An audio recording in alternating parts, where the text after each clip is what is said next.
Hi everyone, thanks for this episode of Nick Egan Times. On this episode, we have an absolute powerhouse guest. We have Michaela Vybohova with us. From Michaela's work as a top model to launching her own luxury footwear brand, Michaela V, Michaela has made a lasting and significant impact on the fashion industry.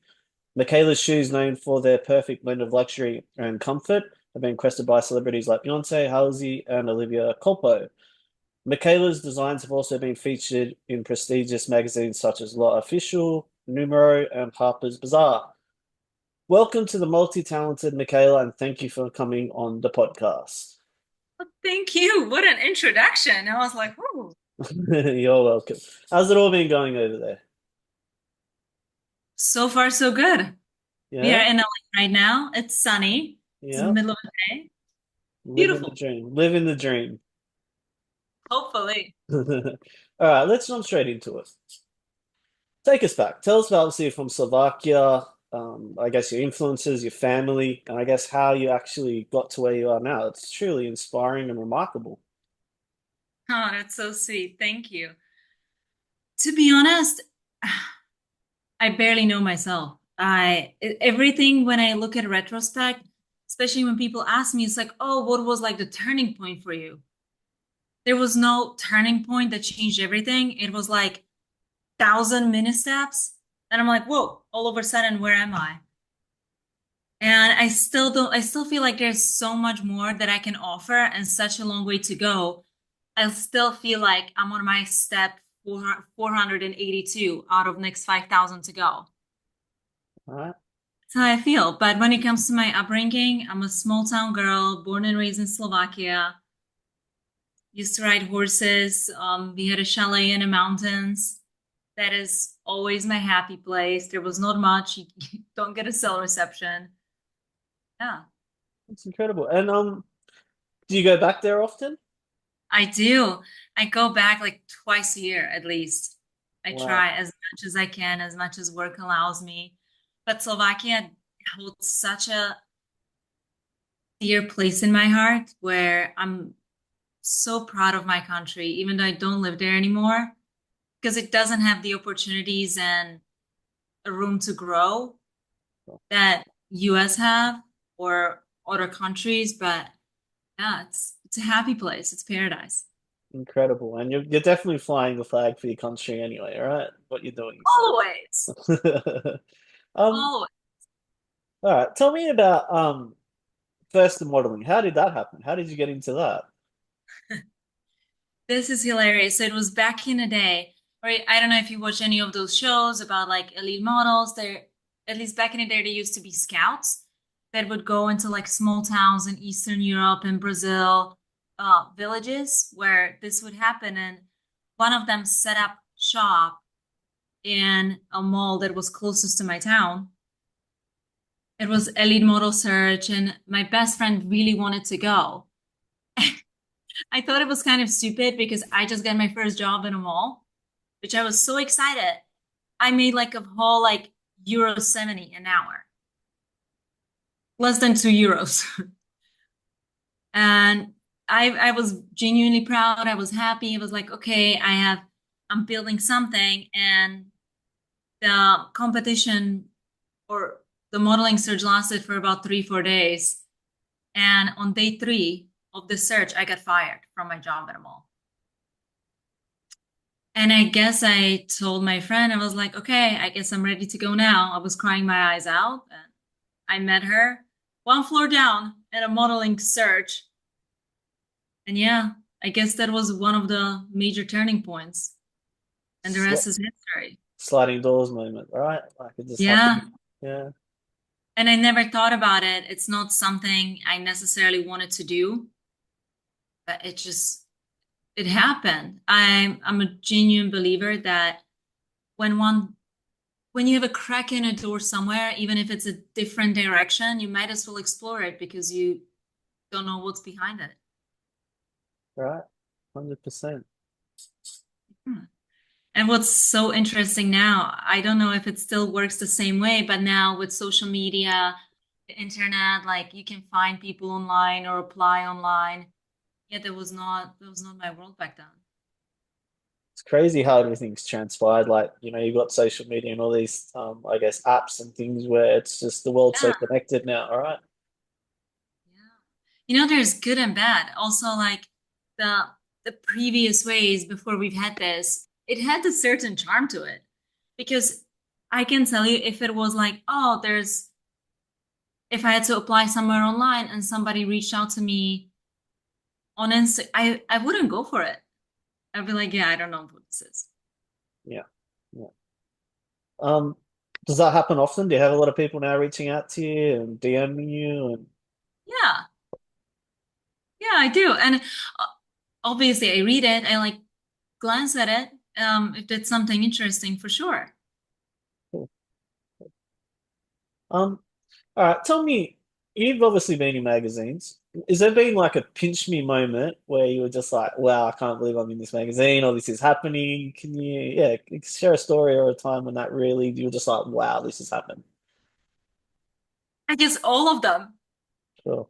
all of the major ones. I think not even the major. For me, it's not even like, okay, I see the magazine. For me, it's the day that it's happening. Like I always get like the tingling feeling whenever I see like the rack of clothes coming by. I was like, oh my God, it's gonna happen. Then I have like people coming, like the team. Photo shoots have a lot, usually a wide team. There's an assistant, then there's light guy, then there's hair, there's makeup. They have assistants. And when I see like it's just the chaos of the day, that is like the pinch me moment. Like I still have that. I was just like, oh my God, I'm really doing this. And then to this day, I don't want to say I get nervous, but I still feel extremely humbled. Wow, okay, this is happening. I'm a center of attention here. That's Incredible. one of those. And when usually like when I see like a magazine cover or a campaign or like I see myself somewhere, it's like a product of the day. Like I remember the day it was like, oh my God, this makeup artist was so cool. I wonder how's Nancy doing. It's incredible. That's what goes through my mind when I see it. Wow. Wow. And how do you think you've matured since obviously you first started to where you are now? How do you think you've actually, yeah, matured? Matured? Yeah. I haven't.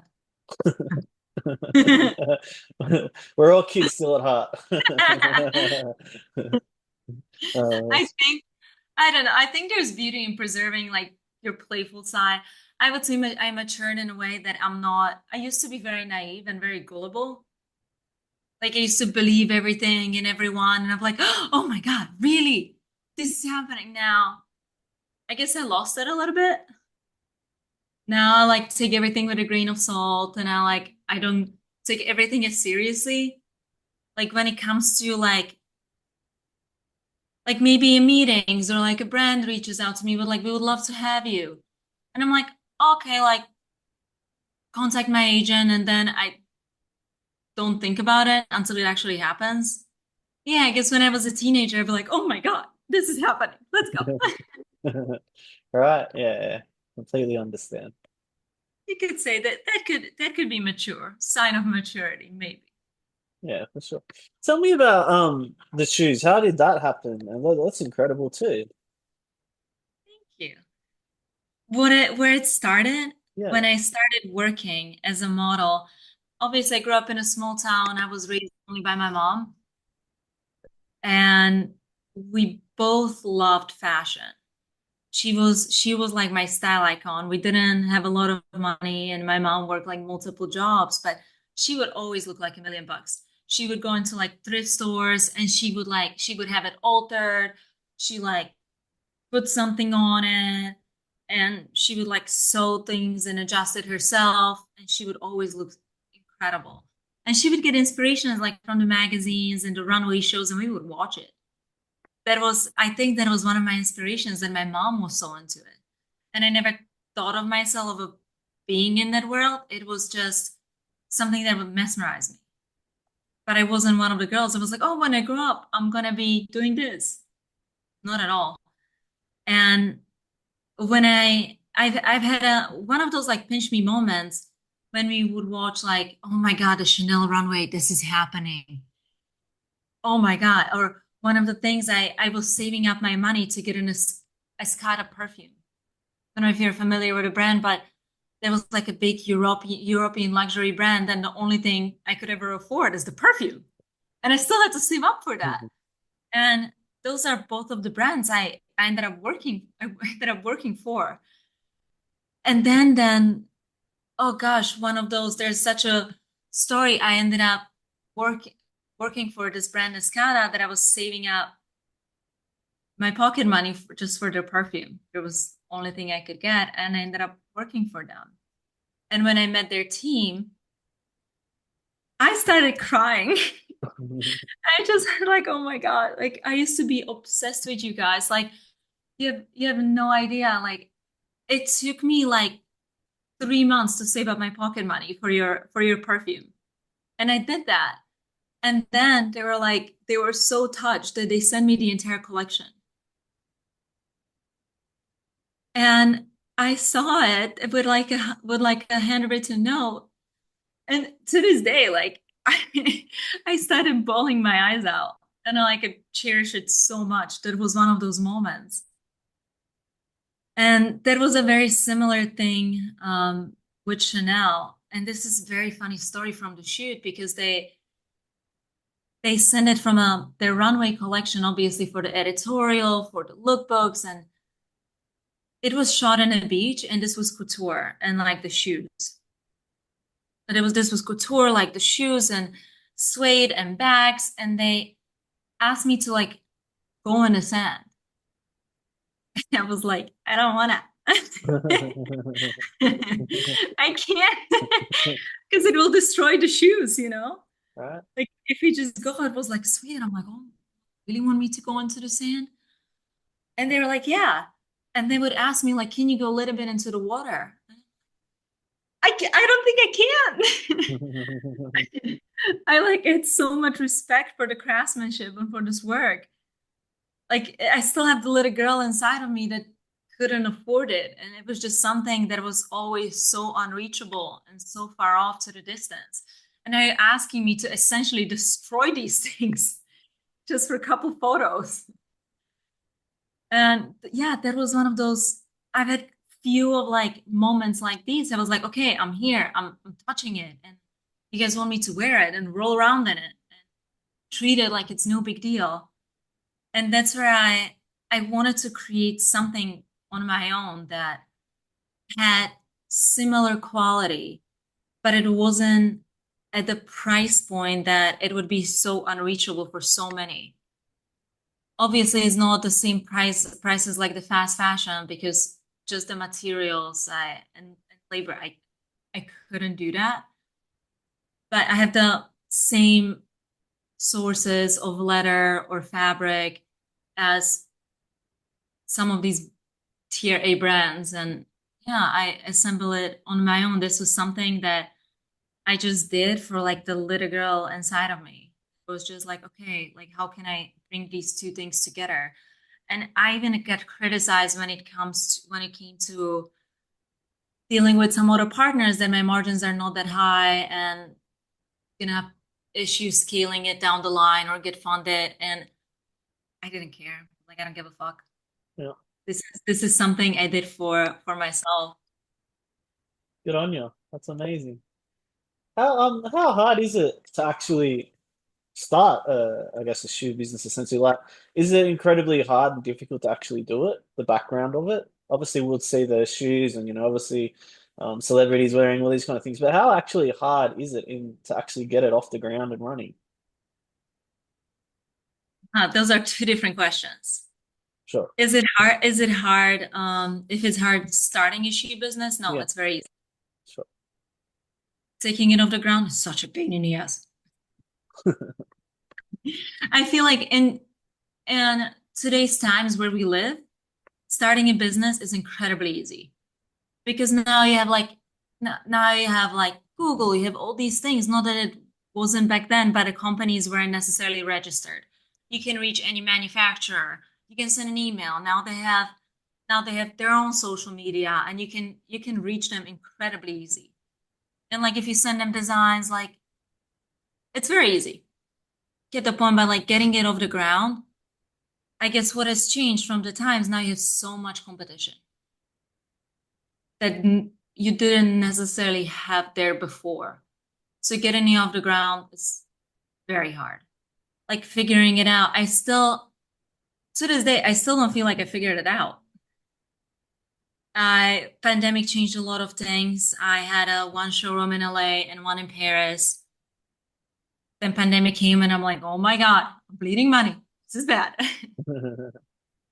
And yeah, I've restructured and I have a lot of other exciting things with the business that I'm working on now and figuring my own way how to adjust and how to be more predictable, how to easily transform into the current times and adjust and transform. So that's something I'm working on now and thinking I'm still figuring it out. The back ends of what I'm thinking. But yeah, I have a clear path. So I feel like that way of like getting it off the ground, even when I see with other brands, it's never ending. Because even if you look at like, okay, then the examples of like what I can think of like if you think of like Louis Vuitton or anyone from LVMH, from Tiffany's, yes, obviously they're off the ground, but then your challenge is to stay there. How do you stay relevant? Okay, how do I stay in a position that I am? And then maybe you don't have a competition of 1,000, but you have another top 50 brands that are like you're getting like constantly like okay you're here but then other brand is here like next quarter and I'm like okay how do I catch up? So getting it off the ground is one thing, but then there's also another challenge staying there. That was something I also battled myself because I was at a point with the brand where I got it off the ground and now oh my god everyone wants it. And now like my production didn't arrive in time. And when it's like, oh fuck now. Because now the retailer doesn't want it anymore. And now I have all these inventory that I'm like, okay, so now it's on me again. And now I lost a relationship with like massive retailer that would again bring me to another level. And now I lost my credibility because of shipment delays. So it's constant battle and it's never like this that you just go up. It's like okay you get a little further then something happens you're down here and how do you go back here? So that is my perspective and also I have a lot of insight of what I see from what other brands go through because I have a lot of relationship with different brands, different designers. So I see and I hear what they are going through. And for example, they're so much further ahead than me because I couldn't afford to hire myself, if that makes sense as a Yeah, model. yeah, yeah. This is such a unique perspective. I was like, oh, I can't afford myself. Obviously, I do it for my brand, but if I were to hire a model on a same level, I can't afford it. So that's another perspective that I have, and I'm like, oh shit. Well, Yeah, it's very challenging, that's for sure. I can just imagine, as you said, like you'd always have these different angles of stress and things, that you're trying to maintain. yeah, it is. But I always say like it is with any industry. It's with any industry, and like it's also how people perceive you. What I would say because people always love to tell me was like, oh, I know modeling is not easy. And I always say, actually is. It really is like actually having the job and like now you show up in the morning, you get into hair and makeup, you get through the day. That part is super easy. For me, it's like a mini vacation. What is the hardest part about it is getting the job because that requires you to travel, sign to different agencies, to different markets, living in a shitty apartment, then not having the stress of like, okay, like how am I gonna survive? Then doing a bunch of shitty jobs for free and like building your portfolio, like getting into another side of town, then you're in minus. And That part is incredibly hard. And that's where a lot of people give up. But once you are that like, okay, now great, I have a high paying job, like, yeah, that's easy. I would do that all day, every single day. All right. What do you want your legacy to be? What I want my legacy to be, that's an incredible question. I thought about this an extent, and what I came down to is that I don't need to change the world, but if I can change the world for just one person, that's all I need. Amazing. What would you give to younger a younger person that obviously is similar situation to you, coming from where you have initially? Um, what advice would you give them, or what's the best piece of advice you would give them? Don't be afraid to fuck up. Love it. Because, and the second thing I would say, you'll never be ready. There's no such a thing as being ready. Like if you wait until, oh, I'm ready for this now. I've learned there's no such a thing. Like even if you start something new, like no matter what you do, it's always gonna be shitty when you start. Like if you want to be like, I don't know, in finance, like you gotta have the longest hours for shitty payday, fetching coffee to someone and like doing the most menial work.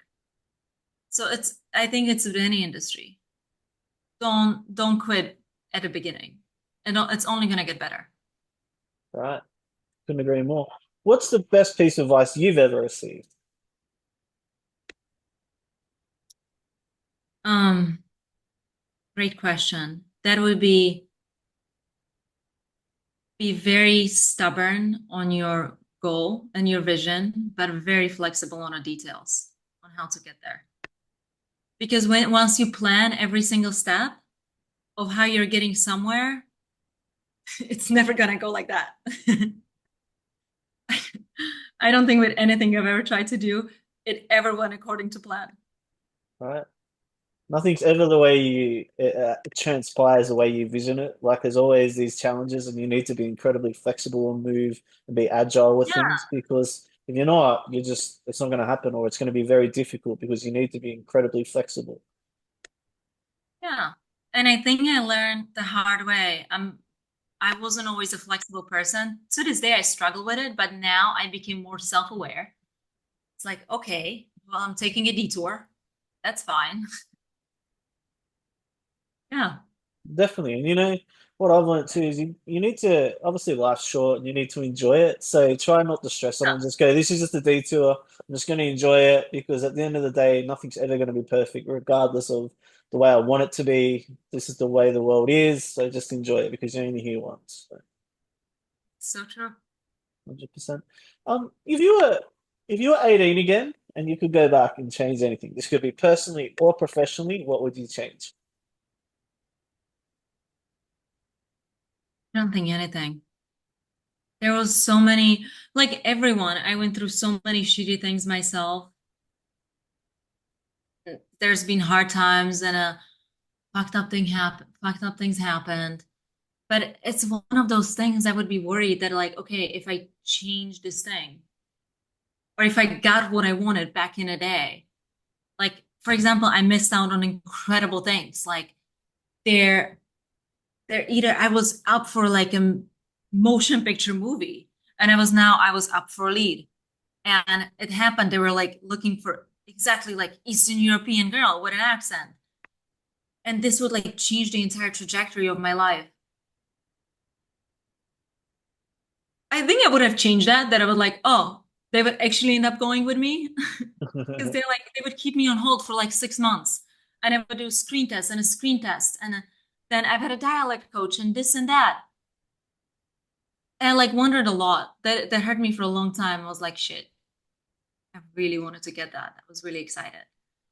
But yeah, I wonder what would have been if I actually did get that. Maybe I wasn't ready for it.